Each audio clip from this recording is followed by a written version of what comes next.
मुझे बचपन से ही अंग्रेजी में फेल होने का शौक था, लिहाजा मैंने हर क्लास में अपने शौक का खास ख्याल रखा। वैसे तो मुझे अंग्रेजी कोई खास मुश्किल जबान नहीं लगती थी, बस जरा स्पेलिंग, ग्रामर और टेंसेस नहीं आते थे।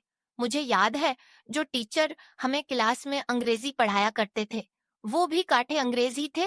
2 साल तक COP SIP पढ़ाते रहे, मशीन को मशीन और नॉलेज को कनॉलेज कहते रहे। ऐसी तालीम के बाद मेरी अंग्रेजी में और भी निखार आ गया।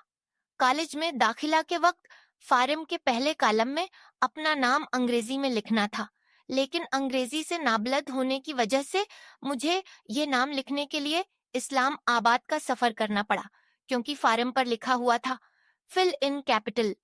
अंग्रेजी फिल्में देखते हुए भी मुझे कहानी तो समझ आ जाती थी, स्टोरी पल्ले नहीं पड़ती थी। $6 million man, knight rider, chips, Airwolf और कोजिक जैसी मशहूर जमाना फिल्में मैंने सिर्फ और सिर्फ अपनी जहान से समझे और अंजुआए की। आज से कुछ साल पहले तक मुझे यकीन हो चुका था कि मैं फारसी, अरबी, पश्तू और इशारों की जबान तो सीख सकता हूँ, लेकिन अंग्रेजी नहीं। लेकिन अब जो हालात चल रहे हैं उनको मद्देनजर रखकर मैं दावे से कह सकता हूँ कि या तो मुझे अंग्रेजी आ गई है या सबको भूल गई है। कुछ भी हो, मेरी खुशी की अंतहा नहीं। अब सारे स्पेलिंग बदल गए हैं और 2-3 लफ्जों में समा गए हैं। अब कमिंग लिखना हो तो सिर्फ CMG से काम चल जाता है।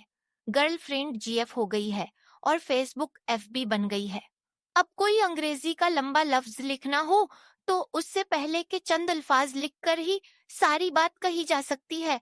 मैंने 3.5 साल की ट्यूशन बा मशक्कत के बाद अनफॉर्चुनेटली के स्पेलिंग याद गए थे।